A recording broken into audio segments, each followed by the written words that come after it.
All right, so I'm here with Miles from MSI, and I want to ask him a few questions and just see what MSI is bringing to the South African market in terms of gamers and computer enthusiasts. So, Miles, could you tell me a little bit about what you do at MSI? Firstly, hey Brent, hey YouTube. I represent MSI Notebook Range in South Africa as the marketing manager. Okay. And from what you've seen, how is the overall South African market for MSI? How is it compared to other regions? I think the first thing we need to define or understand about MSI is that our main focus is gaming. So, pretty much, and this is in the notebook range, 70% of our product is gaming focused. The region's following international trends. Gaming is now popular culture, and gaming consumers want quality products. They're willing to invest a little bit extra with the understanding that the end result, the actual product they purchase, lasts a bit longer and delivers a better, richer experience. And I know that's our focus, and I think we're achieving that. For us, there's obviously challenges in trying to convert users from either console into the PC. And when I say PC, I'm talking about an NVIDIA, Intel, Windows-based experience. And then to convert users from the desktop PC to the mobile gaming, mobile being notebook. So it's challenging, but it's a great brand, and we have a lot of support from headquarters. They're making all the right moves. You know, we sponsor two of the top MGOs in the world, Fnatic and Cloud9. So there's a lot of pride in being associated with those those MGOs, and we have a lot of strong partnerships that we leverage off. SteelSeries, Intel, Nvidia, Nahimic. It's a very strong brand. It's doing very well all over the world. And I think that's in line with the growth we're seeing in gaming. Very cool. And then, as far as like what MSI has to offer the computer building enthusiast, let's say I buy an MSI motherboard. What what is the feeling or emotion I'm supposed to have towards MSI when I'm buying your brand? Okay, so I'm speaking for the other team now, which is fine. And Andy, you owe me. Look, I mean, I think definitely when it comes to motherboard VGA, a lot of that experience or a lot of that drive is towards the aesthetic. So, beyond all the functionality in the motherboards, they have an identity, they have a theme, they have a look and a feel. And I think a lot of guys try and carry that through the look and the feel of the motherboard through to how the actual desktop works. But I think for a lot of people who buy MSI products, they're buying them for the features. And I think MSI defines themselves across the board on packing more features into their technology. And I need to clearly define that. I mean, we understand that a lot of vendors will stack bloatware onto their products. These features aren't bloatware, they're usually a combination of extra hardware and software services that are attached to the product. So typically, our price point might be a bit higher, but the end result is a richer experience for the user. Be it, a XSplit, Gamecaster professional license for somebody who wants to stream, or deeper, richer audio experience with the Dyne Audio or Nahimic. And I think that's very important to the user, and I think it's very important for the engineering and design team at headquarters to consistently be first to market with the latest technology. So, I mean, and we do it throughout the world, but for instance, in South Africa on the notebooks, we were the first vendor to have the Skylake processor chipset in our notebooks available for review with the media and then for purchase from the consumers. And you consistently see that. So, for instance, in terms of the processing roadmap, there was the Haswell processors, then the Broadwells, and then the Skylakes. A lot of our competitors didn't even bring Broadwell to the market in the notebooks.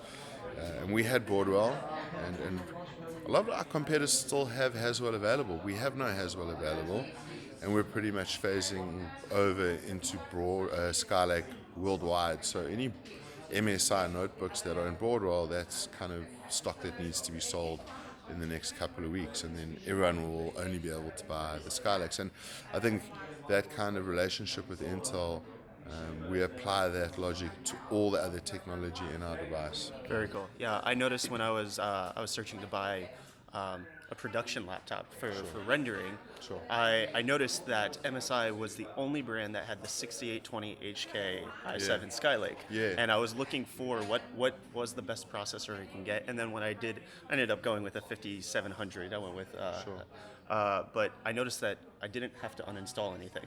Which was a Yeah. nice experience because Yeah. I've bought in other brands and had to definitely uninstall. Pretty much any of that extra software that they'll pack into the device would typically a user would have to pay, a fee to license Yeah. it. So, and that's added value. But in terms of rendering, and it's not a gaming product, we are very strong in the mobile workstation market with the Quadro, the NVIDIA Quadro graphics cards, and they highly certified. Comes with a lot of certifications, and just really interesting because for a lot of our competitors, that to pack that spec into a device, they're still using a desktop platform to deliver that specification, and we've got it in a notebook. So for the first time, you're actually seeing high-end AutoCAD users able to travel with their work, whereas they were always tied to a desk and then would output files and present. Right. And now they can, just kind of grab their notebook, unplug it from the big screen, jump into a boardroom and just plug it into the projector and start presenting. So, yeah, workstations do very well. I mean, I'm not sure how many of your users would be interested in the workstations because Yeah. I think we're known as a gaming brand, but I think if you understand technology, you understand that in terms of rendering and graphics, it's gaming, it's film post-production, and it's engineering and design that really tax the resources of modern Right. PCs, for want of a better description. So it's gamers, Yeah. it's your users, and then it's people like you that if you can render a video file in 15 minutes over an hour and a half, it actually has a tangible impact on your productivity. Absolutely, yeah. And productivity obviously equates to revenue flow. So Yeah. yeah, I mean, I like that. I like that MSI is focused heavily in delivering a great service on the workstations. I just don't think, I don't know how interested your users are in that, but we're very proud of our workstations. Okay. Very cool. And then what, in your opinion, is the most exciting thing that MSI has coming up in 2016? The Vortex. So Okay. the Vortex That was my next is question. I wanted an to see if it's amazing coming here. device. I'm really looking forward to getting my hands on it. I mean, you have to understand, the Vortex is very interesting because it's made and designed and engineered by the mobile team. So they've applied a lot of the lessons in cooling and space and design that they've learned making notebooks into a desktop tower. However, it's 6.5 liters. It's really not very big, and comes with either two 960, not not mobile, but 960 NVIDIA desktop graphic cards or dual 980s, and then a lot of options on the rest of the configurations in terms of hard drives and memory. Very high price point, amazing cooling, and I mean, I think a lot of the users take for granted how important cooling is in gaming and in mobile gaming. The Vortex is going to make a lot of waves. We had our previous flagship device, which was the GT80, the dual 980M With the mechanical notebook keyboard. with the mechanical keyboard, and then it's now available in a dual 980 version, so with desktop cards. But I think the Vortex is going to make a lot of waves, and we're very used to our competitors copying us at MSI, and I think we will see copies of it. And I think also the user needs to understand this is not a Steam machine. This Yeah. is not trying to fill the gap of like console price point with when it gets released, Steam OS, Steam operating system.